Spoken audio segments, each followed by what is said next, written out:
Ek is 'n inwoner van Posdien en ek is ook op die wijkkomitee.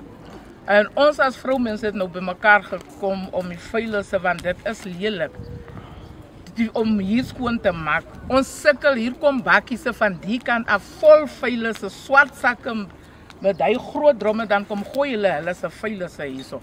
Die plek was nog verlede jaar, Augustus maand, skoon gemaak. En ek as die wijkkomitee, ek rapporteer by die kanselaar. Ek het al gepraat, dit help. Die kanselaar het, ek onthou die kanselaar het vandag gesê vir die mense wat tyres brand, dat kom op die tafel. Hoe kom jy op 'n tafel wat die mense nie vir jou kop toe vat nie?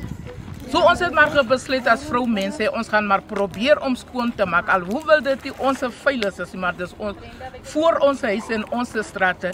En die mense, asseblief mense, moenie julle se huisvuilisse in hierdie bakke kom gooi nie. Dit is vir tuinvuilisse. Die lorry kom elke maandag verby. Nadat die lorry verby is, dan kom iemand met die kriwa hierso met sy huisvuilisse, dan kom gooi hulle hierso. Dan kry jy dus snags die bakke is nog nie vol nie. Dan gooi die persoon die vuilisse langs die bak.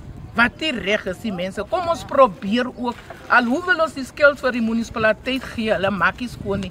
Ons moet ook as gemeenskap ons kan bring.